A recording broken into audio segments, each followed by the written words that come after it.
ಓಂ ಶಾಂತಿ. ಇಂದಿನ ಮುರಳಿಯ ದಿನಾಂಕ 1/6/2025. ಪ್ರಾಪ್ತ ಮುರಳಿ. ಓಂ ಶಾಂತಿ. ಬಾಪ್ತಾದ ಮಧುವನ. ಮಧುರ ಮಕ್ಕಳೇ, ಸಂಪೂರ್ಣ ಮತ್ತು ಸಂಪನ್ನರಾಗುವ ದಿನಾಂಕವನ್ನು ನಿಗದಿಗೊಳಿಸಿ ಸಮಯ ಪ್ರಮಾಣ ಈಗ ಸದಾ ಸಿದ್ಧರಾಗಿ. ಇಂದು ಬಾಪ್ತಾದ 4-6 ಕಡೆಯ ಮಕ್ಕಳ 3 ರೂಪವನ್ನು ನೋಡುತ್ತಿದ್ದಾರೆ. ಹೇಗೆ ತಂದೆಯ ವಿಶೇಷ 3 ಸಂಬಂಧ ನೆನಪಿರುತ್ತದೆಯೋ ಹಾಗೆ ಮಕ್ಕಳದು ಸಹ 3 ರೂಪವನ್ನು ನೋಡಿ ಸಂತೋಷ ಪಡುತ್ತಿದ್ದಾರೆ.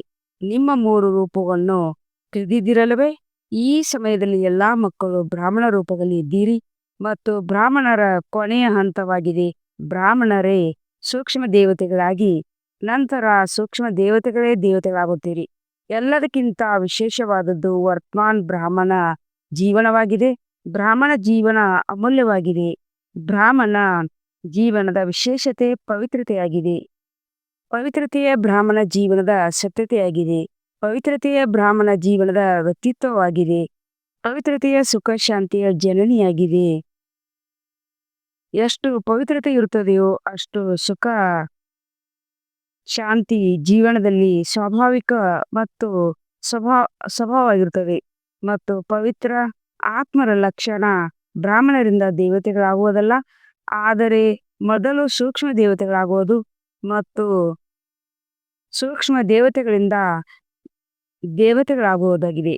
ಅಂದಾಗ ಬ್ರಾಹ್ಮಣರಿಂದ ಸೂಕ್ಷ್ಮ ದೇವತೆ, ಸೂಕ್ಷ್ಮ ದೇವತೆಯಿಂದ ದೇವತೆ.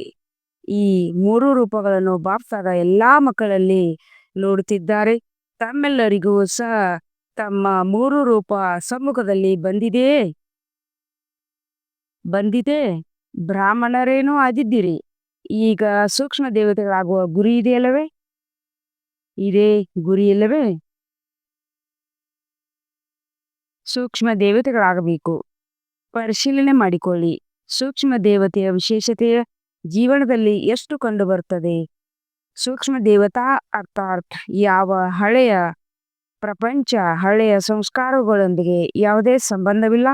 ಸೂಕ್ಷ್ಮ ದೇವತೆ ಅರ್ಥಾತ್ ಕೇವಲ ಸಮಸ್ಯೆಯ ಸಮಯದಲ್ಲಿ ಡಬಲ್ ಲೈಟ್ ಆಗುವುದಲ್ಲ, ಆದರೆ ಸದಾ ಮನಸ್ಸ ವಾಚ ಸಂಬಂಧ ಸಂಪರ್ಕದಲ್ಲಿ ಡಬಲ್ ಲೈಟ್ ಆಗುವುದು, ಹಗುರವಾಗುವುದು. ಹಗುರವಾದ ವಸ್ತು ಇಷ್ಟವಾಗುತ್ತದೆಯೋ ಅಥವಾ ಭಾರವಾಗಿರುತ್ತದೆ? ಇಷ್ಟವಾಗುತ್ತದೆ. ಯಾವುದು ಇಷ್ಟವಾಗುತ್ತದೆ? ಹಗುರವಾಗಿರುವುದು ಇಷ್ಟವಾಗುತ್ತದೆ ಅಲ್ಲವೇ? ಸೂಕ್ಷ್ಮ ದೇವತೆ ಅರ್ಥಾತ್ ಎಲ್ಲರಿಗೂ ಇಷ್ಟವಾಗುತ್ತದೆ, ಇಷ್ಟವಾಗುತ್ತಾರೆ.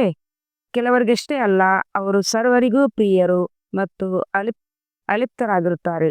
ಕೇವಲ ಪ್ರಿಯರಲ್ಲ, ಎಷ್ಟೋ ಪ್ರಿಯರೋ ಅಷ್ಟೇ ಅಲಿಪ್ತರು. ಸೂಕ್ಷ್ಮ ದೇವತೆಗಳ ಗುರುತಾಗಿದೆ. ಅವರು ಸರ್ವರ ಪ್ರಿಯರಾಗಿರುತ್ತಾರೆ. ಯಾರೇ ನೋಡುತ್ತಾರೆ, ಯಾರೇ ಮಿಲನ ಮಾಡುತ್ತಾರೆ, ಸಂಬಂಧದಲ್ಲಿ ಬರುತ್ತಾರೆ, ಸಂಪರ್ಕದಲ್ಲಿ ಬರುತ್ತಾರೆಂದರೆ ಇವರು ನನ್ನವರು ಎಂಬ ಅನುಭವ ಮಾಡುತ್ತಾರೆ. ಹೇಗೆ ತಂದೆಯನ್ನು ಎಲ್ಲರೂ ಮಾಡುತ್ತಾರೆ, ಹೇಗೆ ತಂದೆಯನ್ನು ಎಲ್ಲರೂ ನನ್ನವರೆಂದು ಅನುಭವ ಮಾಡುತ್ತಿರಲವೇ? ಹಾಗೆ ಸೂಕ್ಷ್ಮ ದೇವತೆ ಅರ್ಥಾತ್ ಪ್ರತಿಯೊಬ್ಬರೂ ಇವರು ನನ್ನವರೆಂದು ಅನುಭವ ಮಾಡಲಿ, ತಮ್ಮತನದ ಅನುಭವ ಆಗಲಿ. ಏಕೆಂದರೆ ಹಗುರಾಗಿರುತ್ತಿರಲ್ಲವೇ? ಅಂದಾಗ ಹಗುರತೆಯು ಸರ್ವರಿಗೂ ಪ್ರಿಯರನ್ನಾಗಿ ಮಾಡಿಬಿಡುತ್ತದೆ. ಇಡೀ ಬ್ರಾಹ್ಮಣ ಪರಿವಾರವೇ ಇವರು ನನ್ನವರೆಂದು ಅನುಭವ ಮಾಡಲಿ. ಭಾರೀತನವಿರಬಾರದು. ಸೂಕ್ಷ್ಮ ದೇವತೆಯ ಅರ್ಥವೇ ಆಗಿದೆ ಡಬಲ್ ಲೈಟ್. ಸೂಕ್ಷ್ಮ ದೇವತಾ ಅರ್ಥಾತ್ ಸಂಕಲ್ಪ, ಮಾತು, ಕರ್ಮ, ಸಂಬಂಧ ಸಂಪರ್ಕದಲ್ಲಿ ಬೇಹದ್ದಿನದಾಗಿರಲಿ, ಮಿತವಾಗಿರಬಾರದು. ಎಲ್ಲರೂ ನಮ್ಮವರೇ ಮತ್ತು ನಾನು ಎಲ್ಲವರನಾಗಿದ್ದೇನೆ. ಎಲ್ಲಿ ಹೆಚ್ಚು ನಮ್ಮದು,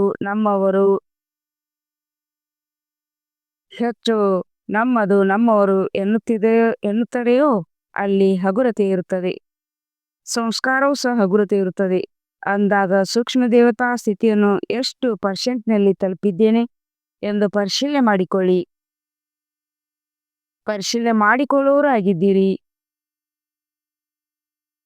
ಪರಿವರ್ತನೆ ಮಾಡಿಕೊಳ್ಳುವವರು ಆಗಿದ್ದೀರಿ.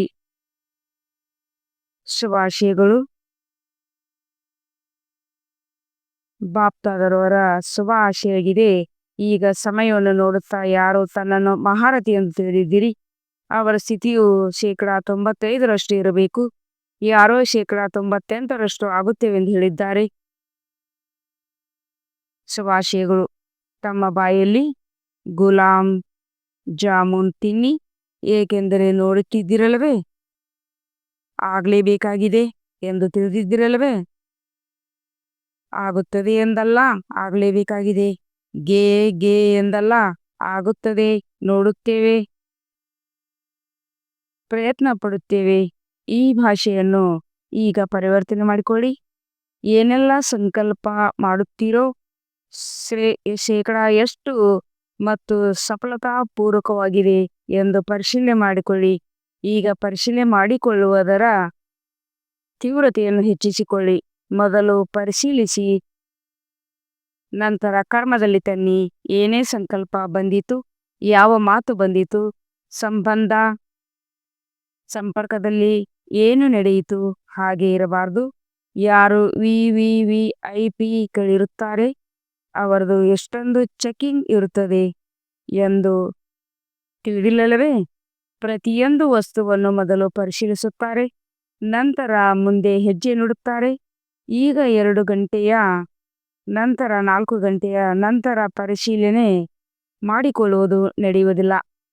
ಮೊದಲು ಪರಿಶೀಲನೆ ಮಾಡಿಕೊಳ್ಳಬೇಕು, ನಂತರ ಹೆಜ್ಜೆ ನೀಡಬೇಕು. ಏಕೆಂದರೆ ತಾವು ಈ ಸೃಷ್ಟಿ ನಾಟಕದಲ್ಲಿದ್ದೀರಿ. ಇತ್ತೀಚಿನ VVIPಗಳು ಯಾರಿದ್ದಾರೆ, ಅವರು ಒಂದು ಜನ್ಮದವರಾಗಿದ್ದಾರೆ. ಅದರಲ್ಲಿಯೂ ಸ್ವಲ್ಪ ಸಮಯಕ್ಕಾಗಿರುತ್ತಾರೆ. ಆದರೆ ತಾವು ಬ್ರಾಹ್ಮಣರಿಂದ ಸೂಕ್ಷ್ಮ ದೇವತೆಗಳಿಗೆ ಎಷ್ಟೇ ವಿವಿ ಜೋಡಿಸಿದರೂ ಅಷ್ಟೇ ಆಗೋದು. ನೋಡಿ, ನೀವು ನಿಮ್ಮ ಮುಂದೆ VVV ಹಾಕುತ್ತಾ ಹೋಗಿ. ತಾವು ತಮ್ಮ ಚಿತ್ರವನ್ನಂತೂ ನೋಡುತ್ತಿರಲ್ಲವೇ. ಯಾವುದನ್ನು ಪೂಜೆ ಮಾಡುತ್ತಿದ್ದಾರೆ ಅದನ್ನು ನೋಡಿದ್ದಿರಲ್ಲವೇ. ಮಂದಿರವನ್ನು ನೋಡಿದ್ದರೂ ಫೋಟೋವನ್ನಂತೂ ನೋಡಿದ್ದಿರಲ್ಲವೇ. ಈಗಲೂ ಅದಕ್ಕೆ ಎಷ್ಟು ಬೆಲೆ ಇದೆ. ಎಷ್ಟು ದೊಡ್ಡ ದೊಡ್ಡ ಮಂದಿರಗಳನ್ನು ಕಟ್ಟಿಸುತ್ತಾರೆ ಮತ್ತು ತಮ್ಮ ಚಿತ್ರಗಳನ್ನು 3 ಅಡಿ ಎತ್ತರವಿರುತ್ತದೆ. ಆದರೆ ನಿಮ್ಮದು ಎಷ್ಟೊಂದು ಬೆಲೆ ಇದೆ. ನಿಮ್ಮ ಜಡಚಿತ್ರಕ್ಕೂ ಎಷ್ಟು ಬೆಲೆ ಇದೆ, ಬೆಲೆ ಇದೆಯಲ್ಲವೇ. ತಮ್ಮ ಚಿತ್ರದ ದರ್ಶನವನ್ನು ಮಾಡಲು ಎಷ್ಟೊಂದು ಕ್ಯೂ ಸಾಲು ಇರುತ್ತದೆ. ತಾವು ಚೈತನ್ಯದಲ್ಲಿ ಎಂಥ VVIPಯಾಗಿದ್ದೀರಿ ಅಂದಾದ ಹೆಜ್ಜೆ ನೀಡುವುದಕ್ಕೆ ಮೊದಲು ಪರಿಶೀಲನೆ ಮಾಡಿಕೊಳ್ಳಿ. ಮಾಡಿದ ನಂತರ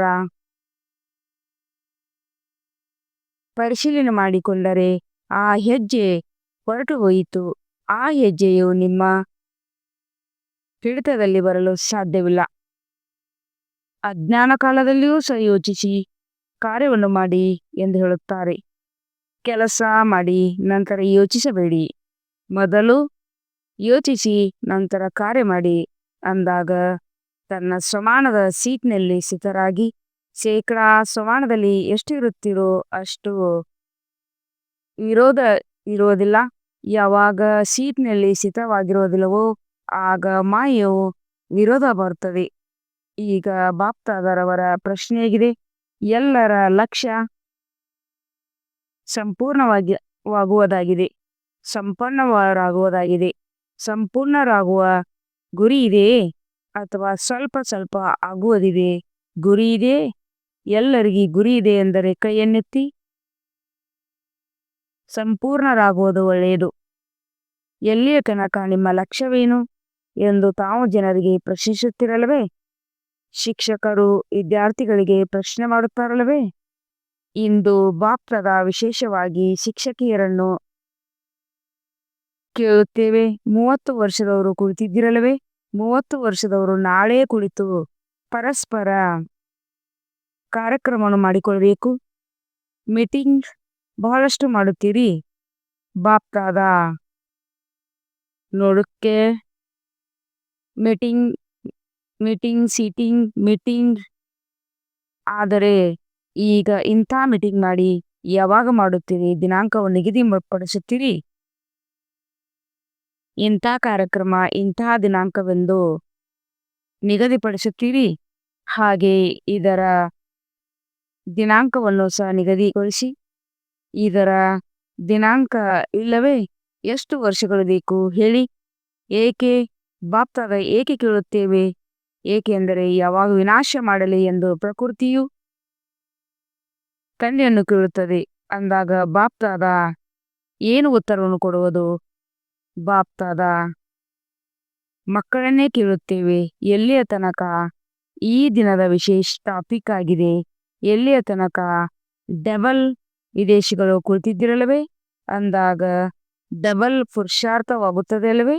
ಕಮಲ್ ಮಾಡಿ ವಿದೇಶಿಯರು ಮಾದರಿಯಾಗಿ ಬ್ರಾಹ್ಮಣ ಪರಿವಾರದ ಮುಂದೆ, ವಿಶ್ವದ ಮುಂದೆ ಸಂಪನ್ನ ಮತ್ತು ಸಂಪೂರ್ಣರಾಗಿ ಅಷ್ಟೇ ಸರ್ವಶಕ್ತಿಗಳು, ಸಂಪೂರ್ಣಗಳಿಂದ, ಸರ್ವಗುಣಗಳಿಂದ ಸಂಪನ್ನರು ಅರ್ಥಾತ್ ಸಂಪೂರ್ಣರು, ಮನುಷ್ಯವಾಚ ಸಂಬಂಧ ಸಂಪರ್ಕ ನಾಲ್ಕರಲ್ಲಿ ಒಂದು ವೇಳೆ ಒಂದಲ್ಲಾದರೂ ಬಲಹೀನರಾಗಿ ಬಿಟ್ಟರೆಂದರೆ ಸಂಪನ್ನರೆಂದು ಕರೆಯುವುದಿಲ್ಲ. 4 ಮಾತುಗಳು ನೆನಪಿದೆಯಲ್ಲವೇ? ಮನುಷ್ಯ ವಾಚ ಸಂಬಂಧ ಸಂಪರ್ಕದಲ್ಲಿ ಕರ್ಮ ಬಂದು ಬಿಡುತ್ತದೆ. 4 ಮಾತುಗಳಲ್ಲಿ ಬಂದು ಬಿಡುತ್ತದೆ. ಮನುಷ್ಯ ವಾಚಾದಲ್ಲಂತೂ ಸರಿ ಇದ್ದೇವೆ, ಸಂಬಂಧ ಸಂಪರ್ಕದಲ್ಲಿ ಸ್ವಲ್ಪ ಇದ್ದೇವೆ ಎಂದಲ್ಲ. ಯಾರ ಬಳಿಯೇ ಹೋಗಲಿ, ಯಾರ ಸಂಪರ್ಕದಲ್ಲಿಯೇ ಹೋಗಲಿ, ಇವರು ನನ್ನವರೆಂದು ಅನುಭವ ಮಾಡಲಿ ಎಂದು ಈ ಮೊದಲೇ ಹೇಳಿದ್ದಿರಲ್ಲವೇ? ಅನ್ಯರ ಬಗ್ಗೆ ಇಷ್ಟೊಂದು ಹಗುರತೆ ಬರುವುದಿಲ್ಲ, ಸ್ವಲ್ಪ ಭಾರಿಯಾಗುತ್ತದೆ. ಆದರೆ ತನ್ನ ಬಗ್ಗೆ ಹಗುರತೆ ಇರುತ್ತದೆ. ಕೇವಲ ತಮ್ಮ ಜೋನ್ಗೆ ಹೊಂದಿಕೊಳ್ಳುವುದು ಅಥವಾ ತಮ್ಮ ಸೇವಾ ಕೇಂದ್ರದಲ್ಲಿ ಹಗುರವಾಗಿರುವುದಿಲ್ಲ. ಒಂದು ವೇಳೆ ಕೇವಲ ತಮ್ಮ ಜೋನ್ನಲ್ಲಿ ಮಾತ್ರ ಹೊಂದಿಕೊಂಡರೆ ಅಥವಾ ಸೇವಾ ಕೇಂದ್ರದಲ್ಲಿ ಹೊಂದಿಕೊಂಡರೆ ವಿಶ್ವದ ರಾಜರುಗಳು ಹೇಗೆ ಹೋಗುತ್ತೀರಿ? ವಿಶ್ವ ಕಲ್ಯಾಣಕಾರಿಗಳಾಗಲು ಸಾಧ್ಯವಿಲ್ಲ. ವಿಶ್ವದ ರಾಜರು ಆಗಲು ಸಾಧ್ಯವಿಲ್ಲ. ರಾಜ ಎಂದರೆ ಸಿಂಹಾಸನದ ಮೇಲೆ ಕುಳಿತುಕೊಳ್ಳುವುದು ಎಂದಲ್ಲ. ರಾಯಲ್ ಕುಟುಂಬದಲ್ಲಿಯೂ ಸಹ ರಾಜ್ಯಾಧಿಕಾರವಿರುತ್ತದೆ. ಅಂದಾಗ ಏನ್ ಮಾಡುತ್ತೀರಿ? ಎಲ್ಲಿಯ ತನಕ ಎಂಬ ಈಗ ಈ ಪ್ರಶ್ನೆಗೆ ಉತ್ತರವನ್ನು ಕೊಡುತ್ತಿರಲ್ಲವೇ? ಮೀಟಿಂಗ್ ಮಾಡುತ್ತಿರಲ್ಲವೇ? ಮೀಟಿಂಗ್ ಮಾಡಿ ಫೈನಲ್ ಮಾಡಿ, ಸರಿಯೇ, ಒಳ್ಳೆಯದು. ಎಲ್ಲರೂ ಚೆನ್ನಾಗಿದ್ದೀರಾ, ಮಾಡಲೇಬೇಕು, ಆಗಲೇಬೇಕು ಎಂಬ ಉಮ್ಮಂಗ ಬರ್ತದೆಯಲ್ಲವೇ? ಬಾಪ್ತಾದರು ಒಲವು ಉತ್ಸಾಹವನ್ನು ತರುತ್ತಾರಲ್ಲವೇ? ಒಲವು ಉತ್ಸಾಹದಲ್ಲಿರುವುದನ್ನು ನೋಡಿ ಮಾಯೆ ಒಂದಲ್ಲ ಒಂದು ರೀತಿ ಮಾಡಿಬಿಡುತ್ತದೆ. ಏಕೆಂದರೆ ಅದರದ್ದು ಸಹ ಈಗ ಅಂತಿಮ ಸಮಯ ಸಮೀಪ ಬಂದಿದೆ. ಅದು ತನ್ನಲ್ಲಿರುವಂತಹ ಎಲ್ಲ ಅಸ್ತ್ರಶಸ್ತ್ರಗಳನ್ನು ಉಪಯೋಗಿಸುತ್ತದೆ ಮತ್ತು ಈ ರೀತಿ ಪಾಲನೆ ಕೊಡುತ್ತದೆ. ಆದರೆ ಅದು ಮಾಯೆಯ ಪಾಲನೆ ಎಂಬುದು ತಿಳಿಯುವುದೇ ಇಲ್ಲ. ಮಾಯೆಯ ಮತವೋ ಅಥವಾ ತಂದೆಯ ಮತವೋ ತಿಳಿಯುವುದಿಲ್ಲ. ತಂದೆಯ ಮತದೊಂದಿಗೆ ತನ್ನ ಮತವನ್ನು ಸೇರಿಸಿಬಿಡುತ್ತದೆ. ಈ ಸೂಕ್ಷ್ಮತನದಲ್ಲಿ ಅಥವಾ ಪುರುಷಾರ್ಥದಲ್ಲಿ ವಿಶೇಷವಾಗಿ 2 ಶಬ್ದಗಳಿಂದ ಕೂಡಿದಂಥ ಅಡಚಣೆಯು ಬರುತ್ತದೆ. ಅದು ಸಾಧಾರಣ ಶಬ್ದದಲ್ಲಿ ಕಷ್ಟವೇನಿಲ್ಲ. ಆ ಶಬ್ದವನ್ನು ಎಲ್ಲರೂ ಅನೇಕ ಬಾರಿ ಬಳಸುತ್ತೀರಿ. ಅದೇನಾಗಿದೆ? ನಾನು ಮತ್ತು ನನ್ನದು. ಬಾಪ್ತಾದರವರು ಬಹಳ ಸಹಜವಾದ ವಿಧಿಯನ್ನು ಮೊದಲೇ ತಿಳಿಸಿದ್ದೇವೆ. ನಾನು ಮತ್ತು ನನ್ನದನ್ನು ಪರಿವರ್ತನೆ ಮಾಡಿಕೊಳ್ಳಿ. ನೆನಪಿದೆಯೇ? ನೋಡಿ, ಯಾವ ಸಮಯದಲ್ಲಿ ತಾವು ನಾನು ಶಬ್ದವನ್ನು ಹೇಳುತ್ತಿರಲಿವೆ, ಆ ಸಮಯದಲ್ಲಿ ನಾನು ಆತ್ಮನೇ ಆಗಿದ್ದೇನೆ ಎಂಬುದು ಮುಂದೆ ಬರಲಿ. ನಾನು ಶಬ್ದ ಹೇಳುವಾಗ ತಮ್ಮ ಮುಂದೆ ಆತ್ಮರೂಪವನ್ನು ಮುಂದೆ ತನ್ನಿ. ನಾನು ಆತ್ಮ ಈ ರೀತಿ ಹೇಳಬೇಡಿ, ಸ್ವಾಭಾವಿಕವಾಗಿ ಈ ರೂಪದಲ್ಲಿ ಬನ್ನಿ. ನಾನು ಎಂಬ ಶಬ್ದದ ಸ್ಥಳದಲ್ಲಿ ಆತ್ಮ ಎಂದು ಹಾಕಿ, ನಾನು ಆತ್ಮ. ಯಾವಾಗ ನನ್ನದು ಎಂಬ ಶಬ್ದವನ್ನು ಹೇಳುತ್ತೀರೋ ಆಗ ನನ್ನ ಬಾಬಾ ಎಂದು ಹೇಳಿ. ನನ್ನ ರುಮಾಲ್ ನನ್ನ ಬಾಬಾ ಎಂದು ಹೇಳಿ. ನನ್ನ ರುಮಾಲ್, ನನ್ನ ಸೀರೆ ನನ್ನದು. ಆದರೆ ಮೊದಲು ನನ್ನ ಬಾಬಾ ನನ್ನದು ಎಂಬ ಶಬ್ದ ಹೇಳಿದಾಗ ಬಾಬಾ ಮುಂದೆ ಬರಲಿ. ನಾನು ಎಂಬ ಶಬ್ದ ಬಂದಾಗ ಆತ್ಮದ ರೂಪ ಮುಂದೆ ಬರಲಿ. ಇದನ್ನು ಸ್ವಭಾವ ಮತ್ತು ಸ್ವಾಭಾವಿಕವನ್ನಾಗಿ ಮಾಡಿಕೊಳ್ಳಿ. ಸಹಜವಲ್ಲವೇ ಅಥವಾ ಕಷ್ಟವೇ? ನಾನು ಆತ್ಮನಾಗಿದ್ದೇನೆ ಎಂಬುದನ್ನು ತಿಳಿದಿದ್ದೀರಿ. ಕೇವಲ ಆ ಸಮಯದಲ್ಲಿ ಒಪ್ಪುವುದಿಲ್ಲ, ತಿಳಿದುಕೊಳ್ಳುವುದು ಎಂದರೆ 100% ಒಪ್ಪುವುದು. ಪರ್ಸೆಂಟೇಜಿನಲ್ಲಿ ದೇಹಾಭಿಮಾನ ಸ್ವಾಭಾವಿಕವಾಗಿದೆ. ನಾನು ಶರೀರ ಎಂಬುದನ್ನು ನೆನಪು ಮಾಡಬೇಕೇನು? ಸಹಜವಾಗಿ ನೆನಪಿದೆಯಲ್ಲವೇ? ನಾನು ಎಂಬ ಶಬ್ದವು ಹೇಳುವ ಮೊದಲು ಮನಸ್ಸಿನಲ್ಲಿ ಬರುತ್ತದೆ. ಸಂಕಲ್ಪದಲ್ಲಿಯೂ ನಾನು ಎಂಬ ಶಬ್ದ ಬಂದಾಗ ತಕ್ಷಣವೇ ಆತ್ಮಸ್ವರೂಪ ಮುಂದೆ ಬರಲಿ.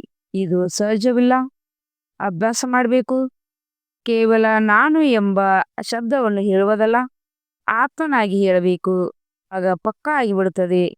ಪಕ್ಕಾ ಇದೆಯಲ್ಲವೇ? ಬೇರೆಯವರನ್ನು ಕರೆದಾಗ ತಾವು ಆ ಕಡೆ ಈ ಕಡೆ ನೋಡುತ್ತಿರಲ್ಲವೇ? ನಾನು ಆತ್ಮನಾಗಿದ್ದೇನೆ. ಆತ್ಮನ ಪ್ರಪಂಚವೇ ಬಾಪ್ತಾದ. ಆತ್ಮನ ಸಂಸ್ಕಾರವೇ ಆತ್ಮನ ಸಂಸ್ಕಾರ ಬ್ರಾಹ್ಮಣನಿಂದ ಸೂಕ್ಷ್ಮ ದೇವತೆ, ಸೂಕ್ಷ್ಮ ದೇವತೆಯಿಂದ ದೇವತೆ ಅಂದಾಗ ಏನ್ ಮಾಡುತ್ತೀರಿ? ಇದು ಮನಸ್ಸಿನ ಡ್ರಿಲ್ ಆಗಿದೆ. ಇತ್ತೀಚಿನ ದಿನಗಳಲ್ಲಿ ಡಾಕ್ಟರ್ಸ್ ವ್ಯಾಯಾಮ ಮಾಡಿ ಎಂದು ಹೇಳುತ್ತಾರೆ. ಡಾಕ್ಟರ್ಸ್ ಅದಕ್ಕೆ ವ್ಯಾಯಾಮ ಮಾಡಿ ಎಂದು ಹೇಳುತ್ತಾರೆ. ಅಂದಾಗ ಈಗ ಈ ವ್ಯಾಯಾಮವನ್ನು ಮಾಡಿ. ನಾನು ಆತ್ಮ, ನನ್ನ ಬಾಬಾ. ಏಕೆಂದರೆ ಸಮಯದ ತೀವ್ರತೆಯನ್ನು ಡ್ರಾಮಾನುಸಾರ ನಿಧಾನ ಮಾಡಬೇಕಾಗುತ್ತದೆ. ರಚಯಿತರು ತೀವ್ರವಾಗಿ ಮುಂದೆ ಇರಬೇಕು, ರಚನೆಯಲ್ಲ. ಆದರೆ ವರ್ತಮಾನದಲ್ಲಿ ಸಮಯ ತೀವ್ರವಾಗಿ ಹೋಗುತ್ತಿದೆ. ಪ್ರಕೃತಿ ಎವರಡಿ ಇದೆ, ಕೇವಲ ಆದೇಶಕ್ಕಾಗಿ ನಿಂತಿದೆ. ಡ್ರಾಮಾದಲ್ಲಿ ಸಮಯವೇ ಆದೇಶ ಕೊಡುತ್ತದೆ ಅಲ್ಲವೇ? ಸ್ಥಾಪನೆ ಮಾಡುವಂಥವರು ಒಂದು ವೇಳೆ ಸದಾ ಎವರಡಿ ಇಲ್ಲದಿದ್ದರೆ ವಿನಾಶದ ನಂತರ ಪ್ರಳಯವಾಗುತ್ತದೇನು? ಪ್ರಳಯವಾಗಬೇಕೇನು? ಅಥವಾ ವಿನಾಶದ ನಂತರ ಸ್ಥಾಪನೆಯಾಗಬೇಕೇ? ಯಾರು ಸ್ಥಾಪನೆಗೆ ನಿಮಿತ್ತರಾಗಿದ್ದೀರಿ? ಈಗ ಸಮಯ ಪ್ರಮಾಣ ಸದಾ ಸಿದ್ಧರಾಗಬೇಕು. ಬಾಪ್ತಾದ ಇದನ್ನೇ ಬಯಸುತ್ತೇವೆ. ಹೇಗೆ ಬ್ರಹ್ಮ ತಂದೆಯು ಅರ್ಜುನನಾದರಲ್ಲವೇ, ಉದಾಹರಣೆಯಾದರಲ್ಲವೇ, ಹಾಗೆ ಬ್ರಹ್ಮ ತಂದೆಯನ್ನು ಅನುಸರಿಸುವಂಥವರು ಏನಾಗುತ್ತಾರೆ? ತನ್ನನ್ನು ನೋಡಿಕೊಳ್ಳಿ, ಸಮಯವನ್ನು ನೋಡಿ. ವರ್ತಮಾನ ಸಮಯದಲ್ಲಿ ತಾವೆಲ್ಲರೂ ಬ್ರಾಹ್ಮಣರಿಂದ ಸೂಕ್ಷ್ಮ ದೇವತೆಗಳಾದ ಆತ್ಮರಿಗೆ ನಿಮಿತ್ತ ಭಾವ ಮತ್ತು ನಿರ್ಮಾಣ ಭಾವ, ಈ ಎರಡು ಶಬ್ದಗಳನ್ನು ಅಂಡರ್ಲೈನ್ ಮಾಡಬೇಕೆಂದು ಬಾಪ್ತಾದ ಈ ಮೊದಲೇ ತಿಳಿಸಿದ್ದರು. ಇದರಿಂದ ದೇಹಾಭಿಮಾನದಿಂದ ಕೂಡಿದ ನನ್ನತನವು ಸಹ ಅಷ್ಟು ಮಾನ್ಯತೆ ಸಿಗುತ್ತದೆ.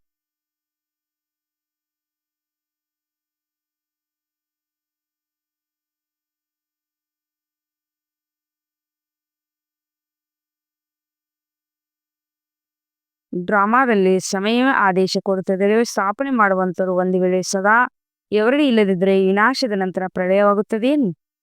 ಪ್ರಳಯವಾಗಬೇಕೇನು? ಅಥವಾ ವಿನಾಶದ ನಂತರ ಸ್ಥಾಪನೆಯಾಗಬೇಕೇ?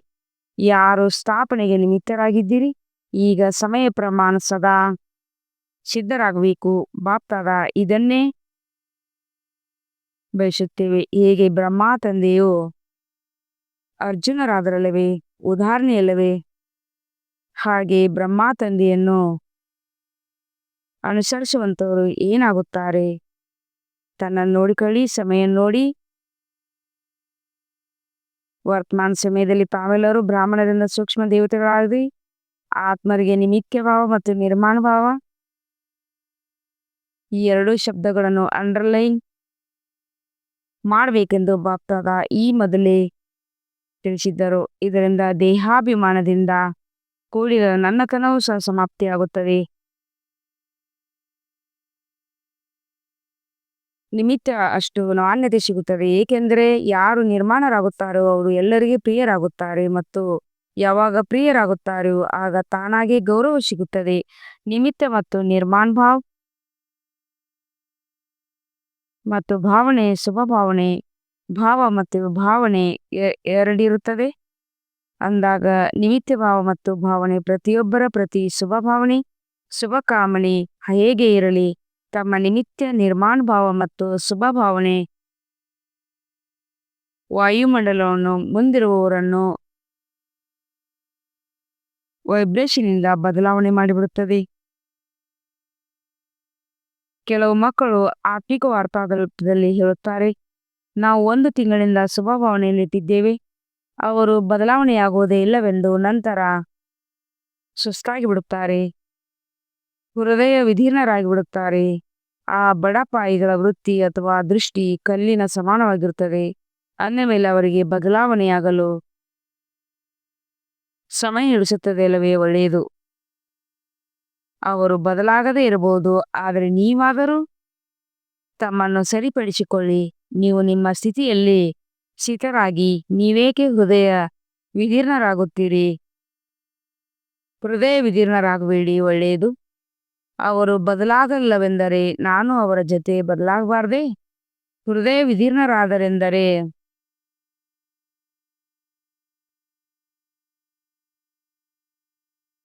ನಿಮಗಿಂತ ಅವರೇ ಶಕ್ತಿಶಾಲಿಗಳೆಂದರ್ಥ. ಏಕೆಂದರೆ ಅವರು ನಿಮ್ಮನ್ನು ಬದಲಾವಣೆ ಮಾಡಿದರು. ನೀವು ನಿಮ್ಮ ಸ್ವಮಾನದ ಸೀಟನ್ನು ಏಕೆ ಬಿಡುತ್ತೀರಿ? ವ್ಯರ್ಥ ಸಂಕಲ್ಪವನ್ನು ಮಾಡಬಾರ್ದು. ಏಕೆ ಏಕೆ ಎಂದು ಹೇಳಿದರೆಂದರೆ ವ್ಯರ್ಥ ಸಂಕಲ್ಪಗಳ ಬಾಗಿಲು ತೆರೆಯಿತೆಂದು ತಿಳಿಯಿರಿ. ಆ ಬಾಗಿಲನ್ನು ಮುಚ್ಚುವುದು ಬಹಳ ಕಷ್ಟವಾಗುತ್ತದೆ. ಆದ್ದರಿಂದ ಏಕೆ ಎಂದು ಯೋಚಿಸಬೇಡಿ. ದಯಾಹೃದಯಗಳಾಗಿ ವೈಬ್ರೇಷನ್ ಕೊಡುತ್ತಾ ಹೋಗಿ. ನೀವು ನಿಮ್ಮ ಸೀಟನ್ನು ಬಿಟ್ಟು ಹೃದಯ ವಿದೀರ್ಣರಾಗುತ್ತೀರಿ. ನೆನಪಿಟ್ಟುಕೊಳ್ಳಿ, ತಮ್ಮ ಸ್ಥಾನದಿಂದ ಕೆಳಗಿಳಿಬೇಡಿ. ನಂತರ ಬಹಳ ವಿರೋಧವಾಗಿ ಬಿಡುತ್ತದೆ. ವ್ಯಕ್ತಿಗಳೊಡನೆ ವಿರೋಧವಾಗುತ್ತದೆ. ಸ್ವಭಾವ ಸಂಸ್ಕಾರಗಳಲ್ಲಿ ವಿರೋಧ ಉಂಟಾಗುತ್ತದೆ. ವಿಚಾರಗಳಲ್ಲಿ ವಿರೋಧ ಉಂಟಾಗುತ್ತದೆ. ಆದ್ದರಿಂದ ನಿಮ್ಮ ಸೀಟನ್ನು ಬಿಟ್ಟು ಇಳಿಯಬೇಡಿ. ಅಂದಾಗ ನಾಳೆ ಏನು ಮಾಡುತ್ತೀರಿ? ನೆನಪಿದೆಯೇ? ಬಾಪ್ತಾದರವರ ಜೊತೆ ಪ್ರೀತಿ ಇದೆಯಲ್ಲವೇ? ಬಾಪ್ತಾದರವರು ಎಲ್ಲಾ ಮಕ್ಕಳ ಬ್ರಹ್ಮ ತಂದೆಯ ಸಮಾನರಾಗಬೇಕೆಂದು ತಿಳಿಯುತ್ತೇವೆ. ಬಾಬಾ ಅಂದ್ರೆ ಬ್ರಹ್ಮ ಬಾಬಾರವರ ಮುಂದೆ ವಿರೋಧ ಉಂಟಾಗಲಿಲ್ಲವೇನು? ಬ್ರಹ್ಮರವರ ಮುಂದೆ ವಿರೋಧ ಉಂಟಾಗಲಿಲ್ಲವೇನು? ಮಾಯೆದು ಸಹ ವಿರೋಧವಿತ್ತು, ಆತ್ಮರದು ವಿರೋಧವಿತ್ತು, ಪ್ರಕೃತಿದು ಸಹ ವಿರೋಧವಿತ್ತು. ಆದರೆ ಬ್ರಹ್ಮ ತಂದೆಯು ತನ್ನ ಸ್ಥಿತಿಯನ್ನು ಬಿಡಲಿಲ್ಲವೇ? ಆಗ ಸೂಕ್ಷ್ಮ ದೇವತೆಯಾದರಲ್ಲವೇ? ಅಂದಾಗ ಈಗ ಒಬ್ಬರಿಗೊಬ್ಬರು ತಮ್ಮನ್ನು ಸೂಕ್ಷ್ಮ ದೇವತೆಗಳೆಂದು ತೆಗೆದು ನಡೆಯಿರಿ. ನಾನು ಸೂಕ್ಷ್ಮ ದೇವತೆಯಾಗಿದ್ದೇನೆ, ಎಲ್ಲರೂ ಸೂಕ್ಷ್ಮ ದೇವತೆಯಾಗಿದ್ದಾರೆ. ಹಳೆಯ ಸಂಸ್ಕಾರ ಹಳೆಯ ಜಗತ್ತಿನೊಂದಿಗೆ ನನ್ನದ್ಯಾವುದೇ ಸಂಬಂಧವಿಲ್ಲ. ಈ ಬ್ರಾಹ್ಮಣರ ಜೊತೆಯೂ ಯಾವುದೇ ಸಂಬಂಧವಿಲ್ಲ. ಇವರು ಸೂಕ್ಷ್ಮ ದೇವತೆ, ಇವರು ಸೂಕ್ಷ್ಮ ದೇವತೆ, ಇವರು ಸೂಕ್ಷ್ಮ ದೇವತೆ. ಇದೇ ದೃಷ್ಟಿಯಿಂದ ನೋಡಿ ಈ ವಾತಾವರಣವನ್ನು ಹರಡಿ. ಒಳ್ಳೆಯದು. ಈಗ ಒಂದು ನಿಮಿಷ ಇಂಥ ಸರ್ವಶಕ್ತಿಗಳಿಂದ ಸಂಪನ್ನರಾಗಿ ವಿಶ್ವದ ಸರ್ವ ಆತ್ಮಗಳಿಗೆ ಕಿರಣಗಳನ್ನು ಹರಡಿ. ಇದರಿಂದ 4 ಕಡೆ ತಮ್ಮ ಶಕ್ತಿಗಳ ಪ್ರಕಂಪನಗಳನ್ನು ಹರಡಿ ಇಡೀ ವಿಶ್ವದಲ್ಲಿ ಹರಡಲಿ. ಒಳ್ಳೆಯದು. 4 ಕಡೆಯ ಬ್ರಾಹ್ಮಣರಿಂದ ಪರಿಷ್ಠ ಮಕ್ಕಳಿಗೆ ಸದಾ ಸ್ವದರ್ಶನ ಮೂಲಕ ಸ್ವಯಂನ ಪರಿಶೀಲನೆ ಮತ್ತು ಪರಿವರ್ತನೆ ಮಾಡಿಕೊಳ್ಳುವಂತ ಬ್ರಹ್ಮ ತಂದೆಯನ್ನು ಫಾಲೋ ಮಾಡುವಂತ ಆಜ್ಞಾಕಾರಿ ಮಕ್ಕಳಿಗೆ ಸದಾ ಡಬಲ್ ಲೈಟ್ ಆಗಿ ಸೇವೆ ಮತ್ತು ಪುರುಷಾರ್ಥ ಮಾಡುವಂತ ಪರಿಷ್ಠ ಆತ್ಮಗಳಿಗೆ ಸದಾ ತಮ್ಮ ಸ್ಥಿತಿಯ ಆಸನದಲ್ಲಿ ಸ್ಥಿತರಾಗಿ ವಿರೋಧವನ್ನು ಸಮಾಪ್ತಿ ಮಾಡಿಕೊಳ್ಳುವಂತ ಮಾಸ್ಟರ್ ಸರ್ವಶಕ್ತಿವಂತ ಮಕ್ಕಳಿಗೆ ಸಂಗಮಯುಗದ ಪ್ರತ್ಯಕ್ಷ ಫಲವನ್ನು ಅನುಭವ ಮಾಡುವಂತ ತಂದೆಯ ಸಮೀಪ್ ಮಕ್ಕಳಿಗೆ ಬಾಪ್ತಾದರ ನೆನಪು, ಪ್ರೀತಿ ಹಾಗೂ ನಮಸ್ತೆ.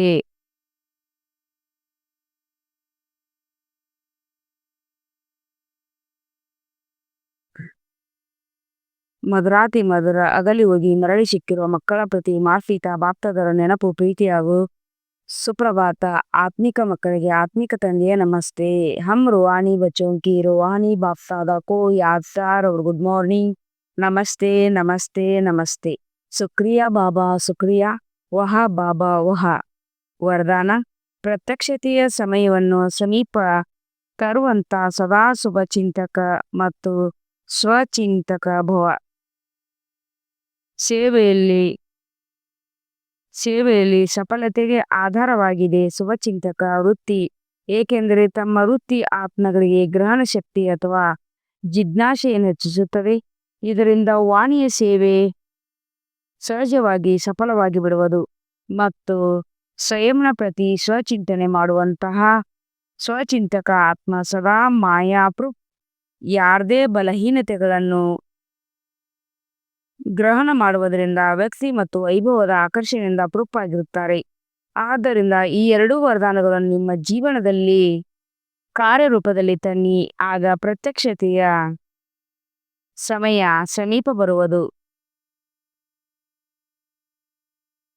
ಸ್ಲೋಗನ್ ಆಗಿದೆ: ತಮ್ಮ ಸಂಕಲ್ಪಗಳನ್ನು ಅರ್ಪಣೆ ಮಾಡಿದಾಗ ಸರ್ವ ಬಲಹೀನತೆಗಳು ಸ್ವತಃವಾಗಿ ದೂರವಾಗಿ ಬಿಡುವುದು. ಅವ್ಯಕ್ತ ಸೂಚನೆ: ಆತ್ಮಿಕ ಸ್ಥಿತಿಯಲ್ಲಿರುವಂತಹ ಅಭ್ಯಾಸ ಮಾಡಿ ಅಂತರ್ಮುಖಿಯಾಗಿರಿ.